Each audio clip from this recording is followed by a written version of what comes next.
So ayan po mga kabayan, nandito na kami muli, no? At nakita nyo naman kanina, pagdating namin dito, hanggat sinamahan namin sila sa pag-deliver ng ice cream, no? Nakita natin kung gaano yung sakripisyo, yung diskarte ni Kuya Orlando sa pamilya niya, no? At nakita din natin kanina na sinasamahan at kailangan talaga nasamahan siya ng kanyang panganay na anak, kung gaano kahirap po yung mga kabayan, delikado, mahirap, pero ganun pa man, kailangan gawin nila yun para sa pang-araw-araw ng pangangailangan. Kaya sacrifice po talaga doon yung pag-aaral ng bata, kaya apektado. So nandito tayo mga kabayan muli dahil titinan natin, dadalhin natin si Kuya Orlando ngayon, no? Ipasyal muna natin para kahit papaano makarelax yung kanyang mind, no? At kausapin natin ngayon kung papayag ba si Kuya Orlando na ipasyal muna natin saglit. No? Isasama muna natin. Kuya Orlando, alam namin pagod kayo, puyat kayo, galing pa kayo sa nag-deliver. Malayo mga kabayan yung dineliveran namin kanina. Nakita niyo naman malayo talaga yung dineliveran namin kanina. No? At grabe yung tiyaga. So Kuya Orlando, pwede ba mamasyal muna tayo kahit saglit lang? Pwede po. Kaya pa sa katawan nyo? Kaya po. Okay. So ayan, may maiwan naman sa mga sa bata no, kasi kailangan patulugin pa ito kasi mukhang inaantok na yung mata niya, pupungay-pungay na. Okay, tara, masyal muna tayo. Okay. Single mo kaya. Ganito ba? Tama.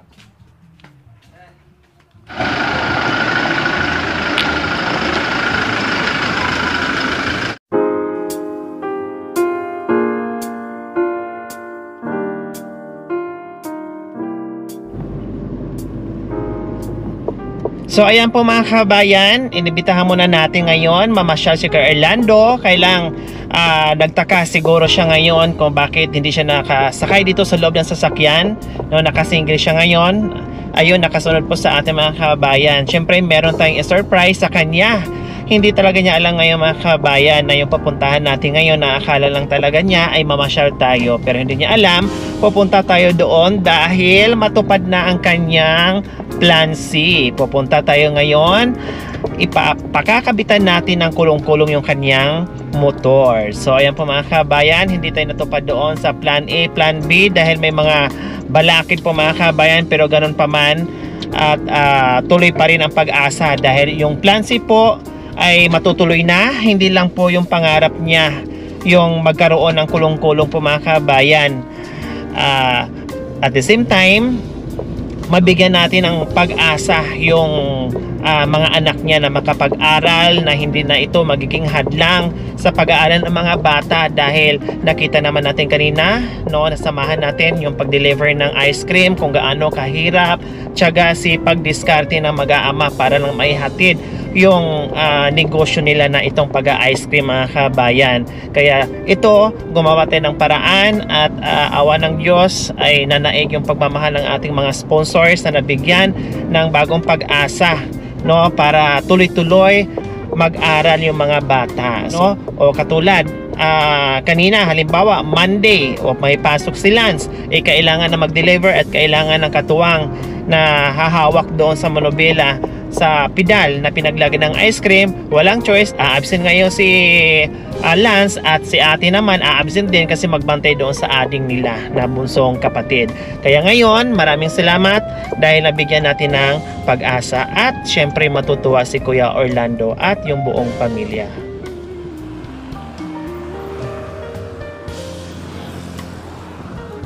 Kuya Orlando, nagtaka siguro kayo bakit taga-single kayo ngayon. Opo. 'Di ba? Madalas naman nakasakay kayo sa amin. Siyempre, hindi ko na patatagalin pa. Nandito kami kasi bibili tayo ng kulong-kulong. Ipapakabit na natin ngayon agad-agad.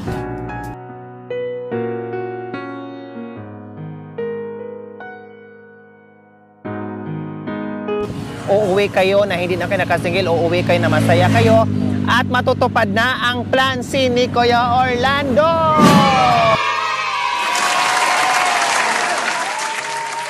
Ready na kayo? Oh, nandoon na. Actually, yung kulong-kulong mo ay pinunta na namin yan kanina dito, naka-reserve na yan. Kaya tara, puntahan natin at pagkabit natin, pasukat natin lahat-lahat.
mga kabayan, sa wakas, ilang oras din po namin inantay. No, nabuo na rin at sabi ko kanina kahit puyat at pagod si Kuya Orlando pero natanggal lahat yon, no, napalitan ng saya. Talagang nandito na tayo, Kuya Orlando. Ano sa pakiramdam mo ngayon na dating pangarap mo lang at muntika na tayo doon sa plan C natin dahil hindi tayo pumasa doon sa plan A and plan B? Ngayon, nandito yung plan C natin. Ano sa pakiramdam nyo ngayon, Kuya Orlando? Napakasaya kasi talagang tinupad ng Panginoon yung kailangan ko. Maraming salamat po sa mga sponsor na nagbigay ng kailangan ko po. Sa inyo po, Madam Lore, maraming salamat po. Ginamit kayo ng Panginoon Diyos upang kami matulungan para sa mga anak ko po itong aking kailangan ko. Dahil gusto ko makapag-aral ko sila lahat. Dahil gusto kong matupad din mga pangarap nila sa kanilang buhay. Lang po aking kailangan. Maraming salamat po. Ayan, Kuya Orlando, ulit-ulitin ko sa inyo. Basta ipapangako mo sa amin na yung mga bata ay mag-aaral silang lahat. Ha? Kahit gaano kahirap yung buhay, gaano ka-busy natin, pero wag natin kalimutan yung obligasyon natin, yung kinabukasan ng mga bata.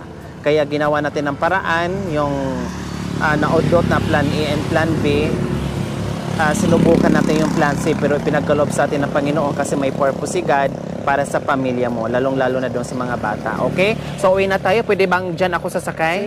Kabayan.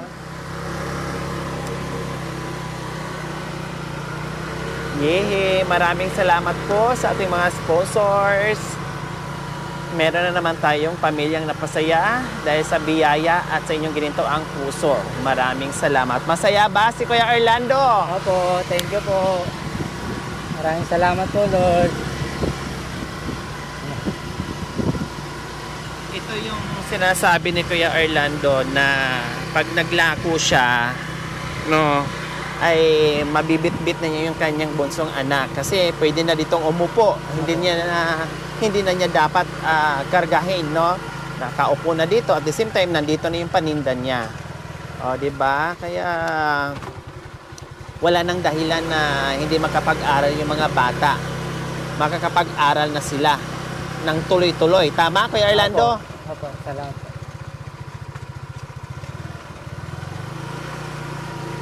Maganda yung kulong-kulong nila, no?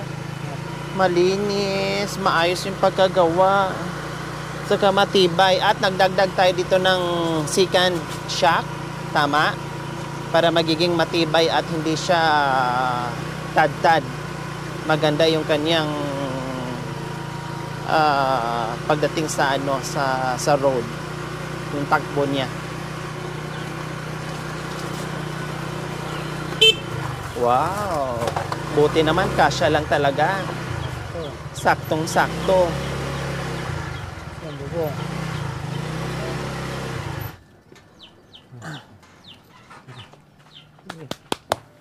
O, meron na kayong bagong sasakyan? Parang nagulat kayo kasi hindi nyo alam. Oh, ang ganda ng ngiti nyo. Halik kayo dito Dito ka na, ito na. Sa atin na yan. Say hi. Hi. Hi. Hi na. So, ayan po mga kabayan, nakakaupo na siya dyan. Dito yung paninda niya. Di-adjust naman tong upuan mga kabayan. Pwedeng dito sa likod, pwedeng doon sa harap. Dito po yung ice cream, tas dito siya, si baby. Ayan. Nakikita ko. Lagyan ko lang ng pum. Oo. Tapos, siyempre, magiging safe din yung bata, ha? Huwag pa rin kampante, Kuya Orlando. Kailangan maglagay ka pa rin ng dyan. At laging, yung mata mo kailangan titingin-tingin ka rin. O, diba? Ang ganda, ang luwang-luwang. Say hi. Bukod sa ice cream, Kuya Orlando, pwede ka pa maglagay ng ibang paninda dyan. Inisip ko. Diba? Pwede ka pa, kasi sayang yung space. No? Ang laki ng space, pwede ka magsabit-sabit dyan ng mga paninda. Mani po iniisip ko. Ayun, mani, balot, etc. etc. Basta kumita, pwede dyan.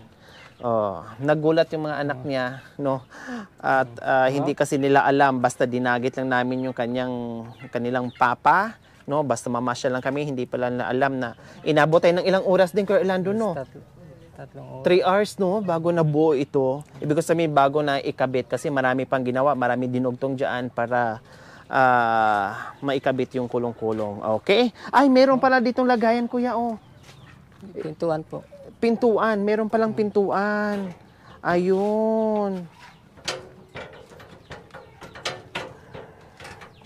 Oh, ayan. Halimbawa kasi mga kabayan, kasi ang panila ni Kuya Orlando may seasonal din. Kasi halimbawa, ibig sabihin seasonal kasi pag tag-init, okay siya, patok na patok talaga. Pero pag tag-ulan naman, medyo mahina. So ngayon, pag tag-ulan, kung medyo alam niya na hindi siya kikita, no, at lugi siya, pwede siyang mag-shift ng ibang paninda, no? Pwede siyang magtinda ng iba habang tag-ulan, din tag-init, balik na naman. Kumbaga, hindi mababakante yung araw mo, panahon mo, continuous yung kita. Walang seasonal, kumbaga.